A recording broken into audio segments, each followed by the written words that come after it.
Hi friends! ఈరోజు మనం రీసెంట్‌గా తమిళ్‌లో ఒక మంచి ఫ్యామిలీ డ్రామా కాన్సెప్ట్‌తో వచ్చిన జీ5లో స్ట్రీమింగ్ అవుతున్న 'కుడుంబస్తాన్' మూవీ స్టోరీ డిస్కస్ చేసుకోబోతున్నాం. ఇలాగే మీకింకా ఏ మూవీ స్టోరీ అని ఎక్స్‌ప్లనేషన్ కావాలి అంటే ఆ మూవీ నేమ్ అనేది కామెంట్ బాక్స్‌లో కామెంట్ చేయండి. ఇంకా ఏమాత్రం ఆలస్యం చేయకుండా మూవీలోకి వెళ్ళిపోదాం. మూవీ స్టార్ట్ అవ్వగానే మన మూవీలో మెయిన్ క్యారెక్టర్ అయిన నవీన్‌ని చూపిస్తారు.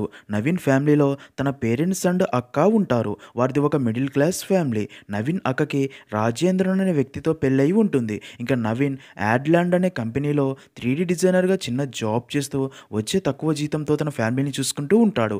ఇక్కడే మనకు తెలిసే ఒక విషయం ఏంటంటే నవీన్ అండ్ వెన్నెల చాలా కాలంగా ప్రేమించుకుంటూ ఉంటారు. ఇద్దరు పెళ్లి చేసుకోవాలని ఫిక్స్ అయ్యి అదే విషయం తమ తమ ఫ్యామిలీస్ కూడా చెప్తారు. అయితే వెన్నెల ఫ్యామిలీ నవీన్‌కి మంచి జాబ్ లేదు, లైఫ్‌లో సెటిల్ అవ్వలేదు అని పెళ్లికి ఒప్పుకోరు. మరోపక్క నవీన్ పేరెంట్స్ వెన్నెలది వేరే క్యాస్ట్ అని ఇంటర్ క్యాస్ట్ మ్యారేజ్‌కి ఒప్పుకోరు. దాంతో నవీన్ అండ్ వెన్నెలకి మరో దారి లేక ఇద్దరు ఇంటి నుండి పారిపోయి తమ ఫ్రెండ్స్ సహాయంతో రిజిస్టర్ ఆఫీస్‌లో పెళ్లి చేసుకుంటారు. ఇంకా ఈ విషయం తెలిసిన నవీన్ అండ్ వెన్నెల ఫ్యామిలీస్ అక్కడికి వచ్చి నానా గొడవ చేస్తారు. కానీ నవీన్ అండ్ వెన్నెల అది పట్టించుకోరు. సీన్ కట్ చేస్తే అలా ఒక సంవత్సరం గడిచిపోతుంది. ఇంకా యాజ్ యూజువల్‌గా నవీన్ పేరెంట్స్ ఇంకా తమకి తప్పదు అని నవీన్ అండ్ వెన్నెలని ఇంట్లోకి రానిచ్చి ఉంటారు. కానీ నవీన్ అమ్మకి వెన్నెల అంటే కోపం ఉంటుంది. ఇద్దరి మధ్య కోల్డ్ వార్ నడుస్తూనే ఉంటుంది. నవీన్ ఇద్దరిలో ఎవరికి సపోర్ట్ చేయాలో అర్థం కాక ఇద్దరిని హ్యాపీగా ఉంచడానికి మేనేజ్ చేస్తూ ఉంటాడు. ఒకరోజు ఇడ్లీలోకి వెన్నెల చట్నీ చేసి తినమనగా నవీన్ అమ్మ సాంబార్ చేసి తినమంటుంది. దాంతో నవీన్ తన అమ్మని వాటర్ తీసుకురమ్మని పంపి చట్నీ వేసుకుని తిని చట్నీ చాలా బాగుంది అని చెప్పి వెన్నెలని అక్కడ నుండి పంపి తన అమ్మ రాగానే సాంబార్ వేసుకుని తిని చట్నీ కంటే సాంబార్ ఇంకా సూపర్గా ఉంది అని చెప్తాడు. అలా నవీన్ చిన్న జాబ్ చేస్తూ వచ్చిన జీతంతో ఇంటి ఖర్చులు మేనేజ్ చేస్తూ ఉంటాడు. ఇంకా వెన్నెల యూపీఎస్సీ ఎగ్జామ్స్కి ప్రిపేర్ అవుతూ ఉంటుంది. అలా కొన్ని రోజులు గడిచిపోతాయి. ఒకరోజు నవీన్తో తన అమ్మ మీ బావ ఇందాకే ఫోన్ చేశాడు, పాపకి చెవులు కుడుతున్నారంట, రమ్మని పిలిచాడు అని చెప్పగా అది విన్న నవీన్ ఇంటికి వచ్చి పిలవచ్చు కదా అని సీరియస్ అవుతాడు. ఇక్కడే మనకు తెలిసే ఒక విషయం ఏంటంటే నవీన్కి తన బావకి అస్సలు పడదు. కారణం ఏంటంటే నవీన్ బావ రాజేంద్రన్ చీఫ్ ఇంజనీర్గా జాబ్ చేస్తూ ఉంటాడు. దాంతో నవీన్ తనకంటే తక్కువ శాలరీ జాబ్ చేస్తున్నాడని నవీన్ని చీప్గా చూస్తూ చీప్గా మాట్లాడుతూ అవమానపరుస్తూ ఉంటాడు. కాబట్టి నెక్స్ట్ సీన్లో అదే రోజు రాత్రి డిన్నర్ చేసేటప్పుడు నవీన్తో తన పేరెంట్స్ పాపకి ఏం చేయించాలి అనుకుంటున్నావని అడగ్గా దానికి నవీన్ నాకు వీలైనంతలో చేయిస్తాలే అంటాడు. అలా నిద్రపోతున్న నవీన్కి తన బావ వెటకారంగా నవ్వే సౌండే వినిపిస్తూ ఉలిక్కిపడతాడు. ఒకవేళ పాపకి గోల్డ్ తక్కువగా చేయిస్తే అందరి ముందు తనని ఇంకా చీప్గా చూస్తాడు అని అలా జరగకూడదు అని ఫిక్స్ అవుతాడు. ఇంకా అలా నవీనుడు తన ఫ్యామిలీ తన అక్క కూతురికి చెవులు కుట్టించే ఫంక్షన్కి వస్తారు.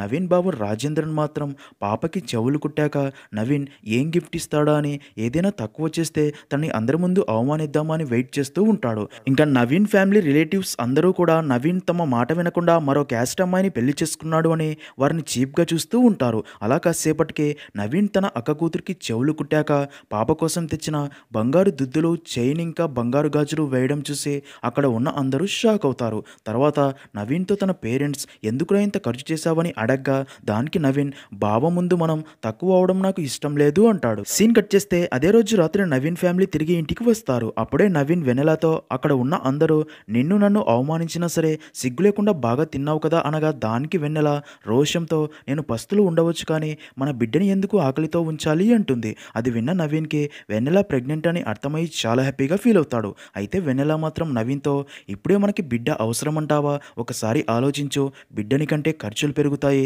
డొనేషన్స్, అడ్మిషన్స్, ఎడ్యుకేషన్ ఫీజు అని ఇలా చాలా యాడ్ అవుతాయి. ఇప్పుడు నీకు వచ్చే శాలరీతో మనం ఎంత అడ్జస్ట్ అయ్యి బతుకుతున్నామో తెలుసు కదా అంటుంది. అది విన్న నవీన్ కూడా షాక్ అయ్యి అయితే ఇప్పుడే వద్దంటావా అనగా దానికి వెన్నెల వద్దు, మనం మేనేజ్ చేసుకోగలము అన్నప్పుడే ప్లాన్ చేద్దాంలే అంటుంది. ఇంకా బాగా ఆలోచించిన నవీన్ మేనేజ్ చేస్తే ఓకే కదా, మా కంపెనీకి మోతీలాల్ జ్యువెలర్స్ నుంచి ఆర్డర్ వచ్చింది, నా దగ్గర ఒక కొత్త డిజైన్ కాన్సెప్ట్ ఉంది, కొత్త డిజైన్ ప్లస్ కొత్త కాన్సెప్ట్ మార్కెట్లోకి వెళ్తే అదిరిపోతుంది, అప్పుడు నాకు ఇన్సెంటివ్స్ వర్షం కురుస్తుంది, ఇది గనక నేను అనుకున్నట్టే జరిగితే అన్ని ఖర్చులు మేనేజ్ చేసుకోవచ్చు కాబట్టి ఇప్పుడు మనకి బేబీ ఓకే అని చెప్తాడు. అది విన్న వెన్నెల కూడా చాలా హ్యాపీగా ఫీల్ అయ్యి అయితే నేను కూడా ఎలాగైనా యూపీఎస్సీ ఎగ్జామ్ పాస్ అయ్యి ఐఏఎస్ అవుతా అంటుంది. నెక్స్ట్ సీన్లో నవీన్ కంపెనీకి వెళ్ళగా మోతీలాల్ జ్యువెలర్స్ ఓనర్ అయిన మాణిక్ చంద్ అక్కడికి వచ్చి కంపెనీ బాస్తో మాట్లాడి ముందుగా వారికి ఒక చిన్న ఆర్డర్ ఇస్తాడు. అది సక్సెస్ చేస్తే చేస్తే తమ జ్యువెలరీ యాడ్స్ అన్నీ కూడా వారికే ఇస్తా అని చెప్తాడు. మాణిక్ చంద్ వారితో మీరు నా మొదటి ఆర్డర్‌గా నా మోతీలాల్ జ్యువెలర్స్ గురించి అందరికీ తెలిసేలా ఒక వ్యాన్, ఇద్దరు మనుషుల ద్వారా పబ్లిసిటీ చేయండి అని చెప్పగా దానికి నవీన్ కూడా ఓకే అని చెప్తాడు. ఇది ఎలాగైనా సక్సెస్ చేసి పెద్ద ఆర్డర్ ఇప్పించుకొని బాగా డబ్బు సంపాదించాలని కష్టపడుతూ ఉంటాడు. అదే రోజు రాత్రి ఇంటికి వచ్చిన నవీన్ వెన్నెలకి అదే విషయం చెప్తూ ఉండగా అప్పుడే తన పేరెంట్స్ గొడవ పడుతూ ఉండడం చూసి వారి దగ్గరికి వెళ్ళి ఎందుకు గొడవ పడుతున్నారని అడగ్గా దానికి తన ఫాదర్ ఒకసారి ఈ ఇంటిని చూడరా, గట్టిగా ఒక వర్షం పడితే ఇల్లు మొత్తం కారుతుంది, అందుకే వెంటనే పని వాళ్ళని పిలిపించి ఇల్లు రెడీ చేయించమని చెప్పగా అది విన్న నవీన్ తనకి కూడా మోతీలాల్ జ్యువెలర్స్ ప్లాన్ గురించి చెప్పి త్వరలోనే మార్కెట్లో అదరగొట్టి ఇంటి పని స్టార్ట్ చేయిస్తా అని మాటిస్తాడు. ఇంకా తన అమ్మ నవీన్తో ఆల్ ఇండియా ఆధ్యాత్మిక టూర్ వేస్తున్నారంట, 50,000 రూపాయల ప్యాకేజ్, మన ఏరియాలోని అందరూ వెళ్తున్నారు, నాకు కూడా డబ్బు ఇవ్వరా వెళ్తాను అని అడగ్గా దానికి నవీన్ తన అమ్మకి కూడా అదే ప్లాన్ గురించి చెప్పి ఏరియాలోని వాళ్ళు డబ్బు కడితే నీకు కూడా డబ్బులు ఇస్తాలి అని మాటిస్తాడు. ఇంకా వెన్నెలని కూడా కోచింగ్ సెంటర్లో జాయిన్ చేస్తాడు. మరుసటి రోజు మోతీలాల్ జ్యువెలర్స్ పబ్లిసిటీకి వెళ్ళిన నవీన్ ఫ్రెండ్ సునీల్ మాణిక్ చంద్ ఇచ్చిన మోతీలాల్ జ్యువెలర్స్ రెడ్ క్యాప్ కాకుండా మరో క్యాప్ పెట్టుకొని ఉండడం చూసిన నవీన్ తన దగ్గరికి వెళ్ళి రెడ్ క్యాప్ కాకుండా ఇది ఎందుకు పెట్టుకున్నావురా అని అడగ్గా దానికి సునీల్ ఆ క్యాప్ మీద కాకి రెట్ట వేసింది, అందుకే ఇది పెట్టుకున్నా అంటాడు. దానికి నవీన్ ఇది గనక ఆ మాణిక్ చంద్ చూస్తే కుక్కలా మన మీద అరుస్తాడు అని చెప్తూ ఉండగా అప్పుడే అక్కడికి మాణిక్ చంద్ వచ్చి అది చూసి సునీల్ మీద సీరియస్ అయ్యి కోపంలో సునీల్ని పబ్లిక్లో కొడతాడు. దాంతో నవీన్ తన ఫ్రెండ్నే అందరి ముందు కొడతావా, మాకు కూడా సెల్ఫ్ రెస్పెక్ట్ ఉంటుంది అని మాణిక్ చంద్ని కొడతాడు. ఇంకేముంది ఈ విషయం కాస్త నవీన్ బాస్కి తెలిసి నవీన్ అండ్ సునీల్ని జాబ్లో నుండి తీసేస్తాడు. దాంతో ఇద్దరూ రోడ్డున పడతారు. అప్పుడే నవీన్ సునీల్తో ఎందుకురా ఎర్ర టోపీ పెట్టుకోలేదు, దానివల్లే ఇదంతా, ఇప్పుడు ఇద్దరి జాబ్లు పోయాయి, ఇప్పటికే నా ఫ్యామిలీలో అందరికీ ప్రామిసులు చేశా వారి వారి కోరికలు తీరుస్తాను అని, ఇప్పుడు గనక నా జాబ్ పోయిందని తెలిస్తే ఇంకా అంతే. మరీ ముఖ్యంగా మా బావ నా అక్కని పెళ్లి చేసుకున్నప్పటి నుండి నన్ను ప్రతి విషయంలో తనకంటే తక్కువ చేసి మాట్లాడి నేను బాధపడితే సంతోషించడమే పనిగా పెట్టుకున్నాడు, అందుకే తన ముందు ఓడిపోకూడదు అని మేనేజ్ చేసుకుంటూ బ్రతుకుతున్నా, ఇప్పుడు ఉన్న జాబ్ కూడా పోయింది అని బాధపడగా అది విన్న సునీల్ మరో 3 రోజుల్లో ఏదో ఒక జాబ్లో జాయిన్ అవుదాంలే అని, ఈ 3 రోజుల ఖర్చుల కోసం నా దగ్గర 3,000 ఉన్నాయి, అవే మేనేజ్ చేద్దామని ధైర్యం చెప్తాడు. సీన్ కట్ చేస్తే నవీన్ జాబ్ పోయిందని ఆలోచిస్తూ ఇంటికి రాగా వెన్నెల నవీన్తో మొబైల్ ఫోన్లో చదవడం చాలా కష్టంగా ఉంది, అందుకే ఒక ల్యాప్టాప్ అలాగే ఇంటర్నెట్ కనెక్షన్ కూడా ఇప్పించమని అడుగుతుంది. దాంతో నవీన్ నిజం చెప్పలేక ఓకే అని చెప్తాడు. ఇంకా తన అమ్మ టూర్కి అడ్వాన్స్ డబ్బు కట్టాలి అని అడుగుతుంది. తన ఫాదర్ ఇంటిని రిపేర్ చేయించమని మనుషుల్ని పిలిపించమని అడుగుతూ ఉంటాడు. అదంతా వింటున్న నవీన్కి మైండ్ మెంటలెక్కిపోతూ ఉంటుంది. మరుసటి రోజు నవీన్ ఖర్చుల కోసం సునీల్ దగ్గరికి 3,000 డబ్బు ఇప్పించుకోవడానికి వెళ్ళగా ఇక్కడే ట్విస్ట్ ఏంటంటే అప్పటికే సునీల్ ఆ 3,000తో తన ఫ్రెండ్స్తో కలిసి డ్రింక్ పార్టీ చేసుకుని ఉంటాడు. దాంతో నవీన్కి సునీల్పై చాలా కోపం వస్తుంది. నవీన్కి డబ్బు అవసరమని అర్థమైన సునీల్ తనకి ఒక లోన్ యాప్ ద్వారా 20,000 క్రెడిట్ అయ్యేలా చేస్తాడు. దాంతో నవీన్ చాలా హ్యాపీగా ఫీల్ అవుతాడు. అప్పుడే సునీల్ తనతో నువ్వు కరెక్ట్ టైంకి డబ్బు తిరిగి చెల్లించకపోతే లోన్ యాప్ వాళ్ళు నీ ఫోన్లోని కాంటాక్ట్స్ అన్నీ వారికి వెళ్ళి ఉంటాయి కాబట్టి నీ ఫ్యామిలీకి ఫోన్ చేసి డబ్బు కట్టట్లేదు అని చెప్పి పరువు తీస్తారు, జాగ్రత్త అంటాడు. ఇంకా తర్వాత నవీన్ ఆ 20,000లో వెన్నెలకి సెకండ్ హ్యాండ్ ల్యాప్టాప్ కొని ఇంటర్నెట్ కనెక్షన్ ఇప్పిస్తాడు. తర్వాత తన అమ్మకి అడ్వాన్స్ కట్టమని 3,000 డబ్బు ఇచ్చి మేనేజ్ చేస్తాడు. అలాగే తన తాగుబోతు ఫ్రెండ్స్ని ఇంటికి పిలిపించి ఇంటిని రిపేర్ చేస్తున్నట్లు మేనేజ్ చేస్తూ కొత్త జాబ్ కోసం ఇద్దరు ట్రై చేస్తూ ఉంటారు. అలా నవీన్ అకౌంట్ బ్యాలెన్స్ 0 అవుతుంది. తర్వాత ఒక కంపెనీలో ఇంటర్వ్యూకి వెళ్ళగా ఇద్దరు జాబ్కి సెలెక్ట్ అవుతారు, కానీ 1 వీక్ తర్వాత జాబ్లో జాయిన్ అవ్వమని బాస్ చెప్తాడు. అది విన్న నవీన్ ఇంకో వారం రోజుల్లో జాబ్లో జాయిన్ కాబోతున్న తన ప్రాబ్లమ్స్ అన్నీ సాల్వ్ అవుతాయని హ్యాపీగా ఫీల్ అవుతాడు. ఇదిలా ఉంటే నవీన్ బావ సురేంద్ర పెర్ఫార్మెన్స్ నచ్చిన తన బాస్ తాము చైనాలో కొలాబరేట్ అయ్యే ప్రాజెక్టు కోసం అక్కడికి వెళ్ళే టీంని సురేంద్రనే లీడ్ చేయమని చెప్పడంతో తను చైనాకి వెళ్ళబోతున్నా అని చాలా హ్యాపీగా ఫీల్ అవుతాడు. నెక్స్ట్ సీన్లో ఇప్పటికే జాబ్ పోయి డబ్బులు లేక నవీన్ ఇబ్బంది పడుతూ ఉంటే తన అక్క అండ్ బావ కొన్ని రోజులు వారితో పాటే ఉండడానికి రావడంతో నవీన్తో తన అమ్మ మీ బావకి నాటుకోడంటే చాలా ఇష్టం, వెళ్ళి తీసుకురమ్మని చెప్తుంది. నిజానికి నవీన్ దగ్గర ఒక్క రూపాయి కూడా ఉండదు, కానీ షాప్ వ్యక్తిని బతిమలాడి ఒక నాటుకోడిని పట్టుకొని ఇంటికి వస్తూ ఉండగా అదే టైంకే లోన్ యాప్ నుండి కాల్ చేసి ఇప్పటికే 3 డేస్ డిలే చేశారు, మరో 10 నిమిషాల్లో డబ్బు కట్టకపోతే మీ ఫ్యామిలీ మెంబర్స్కి ఫోన్ చేసి చెప్తాం, నీ పరువు మొత్తం తీసేస్తామని చెప్పి కాల్ కట్ చేస్తారు. ఇంకా అదంతా విన్న నవీన్ ఇంట్లో ఈ విషయం తెలిస్తే తనకి జాబ్ పోయిన విషయం కూడా తెలుస్తుందని బాగా ఆలోచించి తన ఫ్యామిలీ ఫోన్ నెంబర్స్ అన్నీ తన ఫ్రెండ్స్కి ఇచ్చి 1 గంట సేపు ఫోన్ చేసి వీరితో కంటిన్యూస్గా మాట్లాడుతూ ఉండండి అని చెప్పి ఇదే గ్యాప్లో లోన్ డబ్బు కట్టడానికి కావాల్సిన 30,000 కోసం తన ఫ్రెండ్స్ అందరికీ ఫోన్ చేసి హెల్ప్ అడగ్గా ఒక్కరు కూడా హెల్ప్ చేయరు.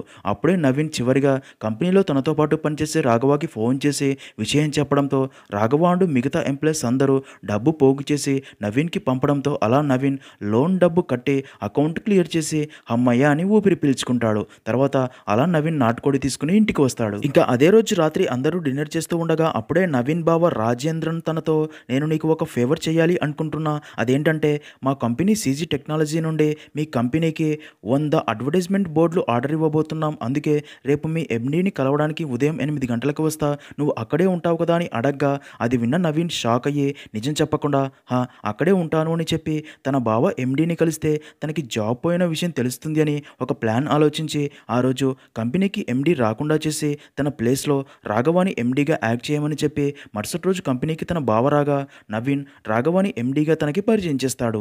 రాజేంద్రన్ రాఘవతో 100 అడ్వర్టైజ్మెంట్ బోర్డులు ఆర్డర్ ఇస్తాడు. కానీ స్క్వేర్ ఫీట్కి 35 రూపాయలు కాకుండా 25 రూపాయలు తీసుకోవాలని డిస్కషన్ పెడతాడు. అదే టైంకే కంపెనీ ఎండీ ఆఫీస్కి రావడంతో రాఘవకి ఏం చేయాలో అర్థం కాక తన కంపెనీ ప్రకారం 35 రూపీస్కి కాకుండా 25 రూపీస్కే డీల్ క్లోజ్ చేసి రాజేంద్రన్ ఎండీని చూడకుండా అక్కడ నుండి పంపుతాడు. కానీ రాఘవ 25 రూపీస్కే స్క్వేర్ ఫీట్ కన్ఫర్మ్ చేయడంతో ఆ ఎక్స్ట్రా 1,00,000 రూపాయలు ఇప్పుడు నవీన్ ఇవ్వాల్సి వస్తుంది. లేదంటే నవీన్కి జాబ్ పోయిన విషయం రాజేంద్రన్కి తెలుస్తుంది. దాంతో రిస్క్ అయినా సరే నవీన్ ఒక వ్యక్తి దగ్గర నెలకి 10,000 వడ్డీ కట్టేలాగా 1,00,000 రూపాయలు అప్పు తీసుకుంటాడు. ఎందుకంటే నెక్స్ట్ వీక్ లోపు జాబ్లో జాయిన్ అవుతా కదా అనే ధైర్యంతో. కానీ ఇక్కడే ట్విస్ట్ ఏంటంటే ఆ కంపెనీ మేనేజర్ అప్పుడే నవీన్కి ఫోన్ చేసి కంపెనీలో ఒక ఫ్రాడ్ జరిగి కంపెనీ క్లోజ్ అయింది అని చెప్పడంతో అది విన్న నవీన్ మైండ్ బ్లాక్ అయ్యి షాక్లో ఉండిపోతాడు. దాంతో ఇప్పుడు నవీన్ రాఘవ దగ్గర తీసుకున్న 30,000 ప్లస్ ఇప్పుడు 1,00,000 మొత్తం 1,30,000 బాకీలో ఉంటాడు. సీన్ కట్ చేస్తే ఈ డబ్బు ఎలా అరేంజ్ చేయాలా అని అదే ఆలోచిస్తూ నవీన్ ఇంటికి రాగా అప్పుడే తన పేరెంట్స్ నవీన్తో ఈరోజు పండితుడు మా జాతకాలు చూసి ఈ ఫ్రైడేలోగా మా షష్ఠి పూర్తి చేసుకోవాలి అని, అలా చేస్తే అదృష్టం కలిసి వస్తుందని చెప్పాడు. అందుకే తమ షష్ఠి పూర్తి ఫంక్షన్ని చేయమని అడుగుతారు. అది విన్న నవీన్ ఫంక్షన్కి మరొక 2 లక్షలు ఖర్చు అవుతుందని షాక్ అయ్యి బాగా ఆలోచించి ఒక పక్కా ప్లాన్ ప్రకారం ఈ షష్ఠి పూర్తి ఫంక్షన్ తన బావ రాజేంద్రన్ చేయిస్తే తనకి అష్టైశ్వర్యాలు కలిసి వస్తాయని నమ్మించి ఫ్రైడే రోజు తన డబ్బుతోనే చాలా గ్రాండ్గా ఫంక్షన్ని చేయిస్తాడు. అయితే అప్పుడే రాజేంద్రన్కి తెలిసే విషయం ఏంటంటే నవీన్కి జాబ్ పోయిందని, తను మాట్లాడింది ఎండీతో కాదు ఎంప్లాయీతో అని, అదంతా నవీన్ ప్లాన్ అని తెలుస్తుంది. దాంతో రాజేంద్రకి చాలా కోపం వచ్చి ఆ ఫంక్షన్కి వచ్చిన అందరి ముందు నవీన్ జాబ్ పోయి 2 నెలలైనా సరే తన ఫ్యామిలీ దగ్గర దాస్తున్నాడు అన్న నిజం అందరికీ తెలిసేలా చేయడంతో నవీన్ ఫ్యామిలీ షాక్ అవ్వగా ఫంక్షన్కి వచ్చిన బంధువులు అందరూ అదే విషయం గురించి మాట్లాడుకుంటూ ఉంటారు. ఇంకా నిజం అందరికీ తెలియడంతో నవీన్ చాలా ఫీల్ అవ్వగా అప్పుడే తనతో తన బావ ఈ నిజం నాకు ముందే చెప్పి ఉండొచ్చు కదా, అయినా నువ్వు ఒక ఫెయిల్యూర్వి నవీన్ అని చెప్పి నవ్వి అక్కడ నుండి వెళ్ళిపోతాడు. దాంతో నవీన్ కూడా చాలా ఫీల్ అవుతాడు. నెక్స్ట్ సీన్లో నవీన్కి జాబ్ పోయిన విషయం తమకి చెప్పకుండా ఉన్నందుకు నవీన్ భార్య వెన్నెల అండ్ నవీన్ పేరెంట్స్ తన మీద చాలా సీరియస్ అవుతారు. అప్పుడే నవీన్తో తన ఫాదర్ నీకు జాబ్ పోయి 2 నెలలు అవుతున్నా సరే ఇంటి ఖర్చులకి డబ్బు ఎక్కడి నుండి వస్తుందిరా అని అడగ్గా దానికి నవీన్ తను తీసుకున్న అప్పుల గురించి చెప్పి మొత్తం 1,30,000 అని చెప్పడంతో అది విన్న తన పేరెంట్స్ షాక్ అయ్యి నవీన్ని తిట్టి మరో జాబ్ వచ్చేదాకా ఎందుకు టైం వేస్ట్ చేయడం, అందుకే మంచి బిజినెస్ స్టార్ట్ చెయ్యి అని చెప్తారు. దానికి నవీన్ బిజినెస్ స్టార్ట్ చేయాలి అంటే డబ్బు కావాలి కదా, నేను ఎలాగైనా సరే ఫ్లెక్సీ బిజినెస్ స్టార్ట్ చేస్తా అనగా అది విన్న తన అమ్మ అంత డబ్బు ఇప్పుడు మన దగ్గర లేదు, కానీ నువ్వు బేకరీ బిజినెస్ స్టార్ట్ చెయ్యి, మనకు తెలిసిన రంగస్వామికి బేకరీ షాప్ ఉంది, దాన్ని లీజ్కి ఇప్పిస్తాను, అందులోకి కావాల్సిన ఐటమ్స్ తెచ్చుకొని బేకరీ షాప్ రెడీ చేసుకో అని చెప్తుంది. అది విన్న నవీన్కి కూడా మరో దారి లేక మళ్ళీ ఒక వ్యక్తి దగ్గర అధిక వడ్డీకి అప్పు చేసి మరీ బేకరీ షాప్ని రెనోవేట్ చేయించి ఓపెన్ చేస్తాడు. ఆ రోజు నుండి బేకరీ షాప్ కస్టమర్స్తో బాగా రన్ అవుతుంది. దాంతో నవీన్ బాగా డబ్బు సంపాదిస్తూ ఉంటాడు. అలా కొన్ని రోజులు గడిచిపోతాయి. ఇదిలా ఉంటే మరో పక్క రాజేంద్రన్ తన త్వరలో చైనా ప్రాజెక్టు కోసం చైనాకి వెళ్ళబోతున్నాను అని చైనా పద్ధతులు, భాష, ఫుడ్ అలవాటు చేసుకుంటూ తన భార్య అండ్ కూతురిని కూడా అలాగే ఉండాలని టార్చర్ చేస్తూ ఉంటాడు. రాజేంద్రన్ భార్య ఆ టార్చర్ని భరించలేకపోతూ ఉంటుంది. మరో పక్క నవీన్ భార్య వెన్నెల ఐఏఎస్ ప్రిలిమ్స్ ఎగ్జామ్స్లో పాస్ అయ్యి అదే విషయం నవీన్కి చెప్పగా నవీన్ ఫైనల్ ఎగ్జామ్లో పాస్ అయితే తన భార్య కలెక్టర్ అవుతుందని చాలా హ్యాపీగా ఫీల్ అవుతాడు. తర్వాత తన భార్యతో ఇంకా మనకి అన్ని మంచి రోజులు స్టార్ట్ అయ్యాయని, బేకరీ బిజినెస్ కూడా బాగా జరుగుతుంది, డబ్బు వస్తుంది, ఇంకా నువ్వు త్వరలో కలెక్టర్ అవుతావని చాలా హ్యాపీగా ఫీల్ అవుతాడు. సీన్ కట్ చేస్తే మరుసటి రోజు ఉదయం నవీన్ బేకరీ షాప్ ఓపెన్ చేయడానికి వెళ్ళగా ఇక్కడే అదిరిపోయే ట్విస్ట్ ఏంటంటే నవీన్ బేకరీ షాప్కి ఆపోజిట్లో ఒక పెద్ద బేకరీ షాప్ ఓపెన్ చేసి ఉంటారు. నవీన్ నవీన్ షాప్ కంటే ఆ బేకరీ షాప్ పెద్దదిగా స్టైలిష్గా ఉండడంతో ఆ రోజు నుండి కస్టమర్స్ అందరూ ఆ షాప్కే వెళ్ళడం స్టార్ట్ చేస్తారు. ఇంకేముంది, దాంతో నవీన్ షాప్ బిజినెస్ పూర్తిగా తగ్గిపోతుంది. నవీన్ దరిద్రం మళ్ళీ స్టార్ట్ అయ్యి కష్టాలు మొదలవుతాయి. నవీన్ బేకరీ బిజినెస్ తన ఆపోజిట్ బేకరీ షాప్ వల్ల పూర్తిగా డల్ అవడంతో నవీన్ బాగా ఆలోచించి తన షాప్లోని ఐటమ్స్ ఆపోజిట్ షాప్ కంటే అద్భుతంగా ఉండాలని ఫేమస్ కొబ్బరి పాలు అండ్ జంతికలు తయారు చేసే ఇద్దరు వ్యక్తులతో మాట్లాడి వారు తమ షాప్లో పనిచేసేలా ఏర్పాటు చేస్తాడు. అయితే వారు తమకి చెరొక 25,000 అడ్వాన్స్ డబ్బు ఇవ్వాలి అనడంతో నవీన్ మళ్ళీ 50,000 ఒక వ్యక్తి దగ్గర డబ్బు అప్పు చేసి మరీ వారికి ఇచ్చి వారిని పనిలో పెట్టుకుంటాడు. దాంతో ఆ రోజు నుండి నవీన్ షాప్ బిజినెస్ మళ్ళీ బాగా జరుగుతుంది. అలా కొన్ని రోజులు బిజినెస్ బాగా జరుగుతుంది. దాంతో నవీన్ హమ్మయ్య అనుకుని హ్యాపీగా ఉంటాడు. ఇదిలా ఉంటే నవీన్ బావ రాజేంద్రన్ చైనా పిచ్చి టార్చర్ ఇంకా భరించలేని తన భార్య తనతో విడిపోవాలని ఫిక్స్ అవుతుంది. అందుకే మ్యూచువల్ డైవర్స్ గురించి మాట్లాడడానికి ఒక లాయర్ని కలుస్తుంది. నెక్స్ట్ సీన్లో మరుసటి రోజు నవీన్ షాప్కి రాగా ఇక్కడే మరో ట్విస్ట్. నవీన్ షాప్కి ఆపోజిట్ షాప్ ఓనర్ తన బిజినెస్ తగ్గడానికి కారణం నవీన్ షాప్లో పెట్టిన కొబ్బరి పాలు వండు జంతికలు చేసేవారని అర్థమయ్యి వారికి నవీన్ ఇచ్చే కంటే ఎక్కువ డబ్బు ఇస్తాను అని ఆశ చూపి వారిని తన షాప్లో పెట్టుకుని ఉంటాడు. అందుకే మళ్ళీ కస్టమర్స్ అందరూ ఆ షాప్కే వెళ్తూ ఉంటారు. అది చూసిన నవీన్ షాక్ అయ్యి ఏం చేయాలో అర్థం కాక టెన్షన్ పడతాడు. నవీన్ని అలా చూస్తున్న తన భార్య వెనెల నవీన్కి ధైర్యం చెప్పి తన మొత్తం అప్పు లెక్కేయించగా 3,50,000 తేలుతుంది. ఇంకా నవీన్ సిచ్యుయేషన్ గురించి తెలిసిన రాజేంద్రన్ నవీన్ బేకరీ షాప్ దగ్గరికి వచ్చి నవీన్ని వ్యాపారం ఎలా జరుగుతుందని అడగ్గా నవీన్ తన ముందు ఓడిపోయినట్లు ఒప్పుకోకూడదు అని చాలా బాగా జరుగుతుంది బావా అని చెప్తాడు. దాంతో రాజేంద్రన్ నవీన్కి 500 నోటు ఇచ్చి చేంజ్ ఇవ్వమని అడగ్గా నవీన్ దగ్గర 500కి కూడా చేంజ్ ఉండదు. దాంతో రాజేంద్రన్ నవీన్తో నాకు తెలుసు నువ్వు ఒక ఫెయిల్యూర్వి అని అదే వెటకారంగా నవ్వి అక్కడి నుండి వెళ్ళిపోతాడు. ఇంకేముంది, నవీన్కి మళ్ళీ తన బావపై కోపం వచ్చి తన ముందు ఓడిపోకూడదు అని మళ్ళీ అప్పు చేసైనా సరే బిజినెస్ డెవలప్ చేయాలి అని తనకి అప్పు ఇచ్చిన వారికి ఫోన్ చేసి మళ్ళీ డబ్బు అప్పుగా అడుగుతాడు. అయితే ఇక్కడే ట్విస్ట్ ఏంటంటే నవీన్కి డబ్బు అప్పు ఇచ్చిన నలుగురు ఫ్రెండ్స్. వారికి నవీన్ తమ నలుగురి దగ్గర నుండి డబ్బు అప్పుగా తీసుకుని వడ్డీ కూడా ఇవ్వకుండా మళ్ళీ డబ్బు అడుగుతున్నాడు అని నలుగురు కలిసి నవీన్ షాప్ దగ్గరికి వచ్చి గొడవ చేస్తూ నవీన్ని కొడుతూ షాప్లోని వస్తువులన్నీ నాశనం చేసి షాప్ని క్లోజ్ చేయాలి అని చూడగా నవీన్ వారితో మీరు షాప్ క్లోజ్ చేస్తే మీకు డబ్బు ఎలా తిరిగి ఇవ్వగలను, అందుకే నా షాప్ క్లోజ్ చేయకండి, మీ డబ్బు ఎలాగైనా తిరిగి ఇచ్చేస్తాను అని రిక్వెస్ట్ చేస్తాడు. దాంతో నలుగురు నవీన్కి 1 నెలలో తమ డబ్బు తిరిగి ఇవ్వాలని వార్నింగ్ ఇచ్చి అక్కడ నుండి వెళ్ళిపోతారు. అదే టైంకే నవీన్కి షాప్ లీజ్కి ఇచ్చిన వ్యక్తి ఫోన్ చేసి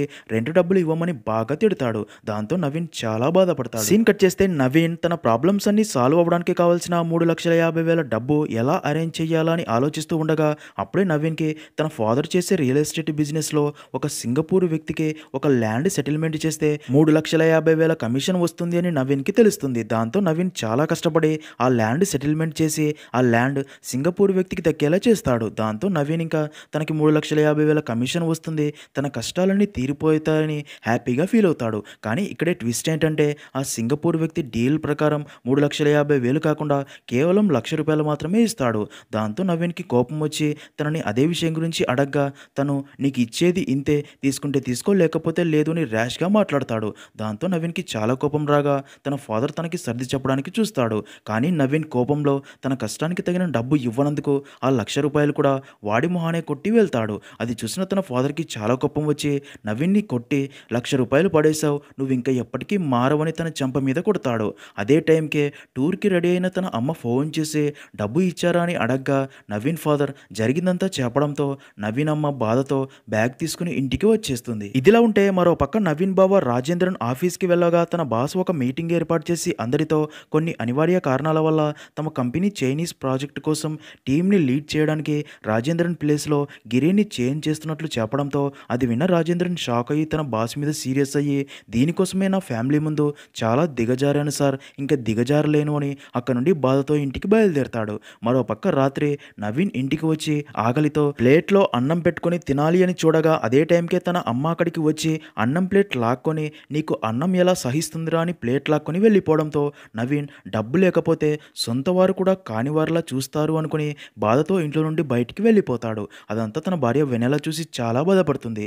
అలా నవీన్ వెళ్తూ ఉండగా అప్పుడే తన బాస్ తనకి ఫోన్ చేసి నవీన్తో నువ్వు ఆఫీస్కి వచ్చి జాబ్లో జాయిన్ అవ్వు, నీ సిచ్యుయేషన్ గురించి నీ భార్య నాకు అంతా చెప్పింది అంటాడు. అదంతా విన్న నవీన్ వెళ్ళి తన భార్యని కలిసి మీరందరూ నన్ను చేతకానివాడిలా చూస్తున్నారు అని సీరియస్ అవుతాడు. అలా ఇద్దరి మధ్య మాటా పెరిగి చిన్న గొడవ జరగ్గా వెన్నెల కోపంలో నవీన్‌తో నేను తొందరపడి పెళ్లి చేసుకున్నాను అని చెప్పి ఏడుస్తూ అక్కడి నుండి వెళ్ళిపోతుంది. అది విన్న నవీన్ కూడా చాలా ఎమోషనల్ అవుతాడు. తర్వాత ఇంకా మళ్ళీ వెళ్ళి ఆఫీస్‌లో జాయిన్ అయ్యి తన సెల్ఫ్ రెస్పెక్ట్‌ని పక్కన పెట్టి జ్యువెలరీ షాప్ ఓనర్‌కి సారీ కూడా చెప్తాడు. తర్వాత తన 3 డిజైన్స్ తన బాస్‌కి చూపించి అవి మార్కెట్‌లో ట్రెండింగ్ అవ్వడంతో నవీన్‌కి తన బాస్ వచ్చిన లాభాలలో ఇన్సెంటివ్స్ డబ్బు కూడా ఇస్తాడు. దాంతో నవీన్ ఆ డబ్బుతో తన అప్పులు తీర్చి అలాగే అమ్మ టూర్‌కి డబ్బు కట్టి ఇంకా తన ఇంటిని కూడా రెడీ చేయిస్తాడు. ఇంకా అలాగే తను అబ్రాడ్‌కి వెళ్ళిపోవాలని వీసా కూడా రెడీ చేసుకుంటాడు. అందరికీ దూరంగా ఉండాలని. ఇంకా అదే రోజు రాత్రి వెన్నెల నిద్రపోయాక నవీన్ తన కడుపులోని బిడ్డతో పాప మీ నాన్న అప్పులన్నీ తీర్చి అందరి కోరికలు తీర్చేశాడు. అందరూ సంతోషంగా ఉన్నారు కానీ వీళ్ళకి ఇది సరిపోదమ్మా. రేపు నువ్వు బయటికి వచ్చాక వీళ్ళు అడిగే కోరికలు మీ నాన్న తీర్చలేకపోతే నీ ముందు నన్ను చాలా అవమానించి మాట్లాడతారు. నీ ముందు ఒక ఫెయిల్యూర్ వాడిలా నిలబడడం నాకు ఇష్టం లేదు. అందుకే 5 సంవత్సరాలు అబ్రాడ్‌కి వెళ్ళి బాగా డబ్బు సంపాదించి తిరిగి వచ్చి నీ ముందు హీరోలా నిలబడతాను అని చెప్పి ఎమోషనల్ అవుతాడు. సీన్ కట్ చేస్తే మరుసటి రోజు వెన్నెల బీరువాలో ఉన్న నవీన్ వీసా చూసి తను అబ్రాడ్‌కి వెళ్ళిపోవాలి అనుకుంటున్నాడని తెలిసి అదే విషయం అందరికీ చెప్తుంది. దాంతో నవీన్ పేరెంట్స్, అక్క, బావ తనతో నువ్వు సంపాదించే డబ్బులారా మాకు ముఖ్యం. నువ్వే మాకు ముఖ్యం. వెన్నెల నిన్ను నమ్ముకుని వచ్చింది కదా. తనని వదిలేసిపోతే తను ఎంత బాధపడుతుంది అనగా అదంతా విన్న నవీన్ డబ్బు సంపాదించకపోయి ఉంటే తనే నన్ను వదిలేసి వెళ్ళిపోయేది అంటాడు. అది విన్న అందరూ ఎందుకురా ఇలా చేస్తున్నావని అడగ్గా దానికి నవీన్ అసలు మీరు ఏ నవీన్ని అడుగుతున్నారు? ఇదిగో ఈ డబ్బు నా దగ్గర ఉన్నంత వరకే అమ్మ అమ్మలా, భార్య భార్యలా, నాన్న నాన్నలా ఉంటారు. ఈ డబ్బు లేకపోతే ఈ మనిషికి మర్యాదే లేదు. డబ్బు లేకపోతే నాకు కోపం రాకూడదు, రోషం ఉండకూడదు, సెల్ఫ్ రెస్పెక్ట్ చంపుకొని బ్రతకాలి. ఇక్కడ డబ్బు సంపాదిస్తేనే మర్యాద, ప్రేమ, గౌరవం ఇస్తారు. అందుకే ఆ డబ్బు సంపాదించడం కోసమే అబ్రాడ్‌కి వెళ్తున్నా అంటాడు. అదంతా విన్న వెన్నెల నవీన్‌పై సీరియస్ అవుతుంది. అదే టైంకే వెన్నెలకి పెయిన్స్ స్టార్ట్ అవ్వడంతో అందరూ కలిసి వెన్నెలని హాస్పిటల్‌కి తీసుకెళ్తారు. ఇదే ప్రాసెస్‌లో రాజేంద్రన్ తన భార్య విషయంలో, నవీన్ పేరెంట్స్ నవీన్ విషయంలో తప్పు చేశామని రియలైజ్ అవుతారు. నెక్స్ట్ సీన్‌లో అలా వెన్నెలని హాస్పిటల్‌కి తీసుకెళ్లి జాయిన్ చేయించగా వెన్నెలకి బేబీ పుడుతుంది. దాంతో అందరూ చాలా హ్యాపీగా ఫీల్ అవుతారు. నవీన్ తన పాపని చూసి చాలా హ్యాపీగా ఫీల్ అవుతాడు. అప్పుడే వెన్నెల నవీన్‌తో ఇంకోసారి నన్ను వదిలి దూరంగా వెళ్ళాలి అనుకుంటే చంపుతాను అని, పాప మీ నాన్న ఎప్పటికీ హీరోనే అమ్మా అని చెప్పి అలా కలిసిపోతారు. ఇంకా వెన్నెల పేరెంట్స్ అలాగే నవీన్ పేరెంట్స్ కూడా కలిసిపోతారు. మరోపక్క రాజేంద్రన్ తన భార్యకి ఇన్ని రోజులు టార్చర్ పెట్టినందుకు సారీ చెప్పి వాళ్ళిద్దరు కూడా కలిసిపోతారు. అలా అక్కడితో మూవీ అనేది ఎండ్ అవుతుంది.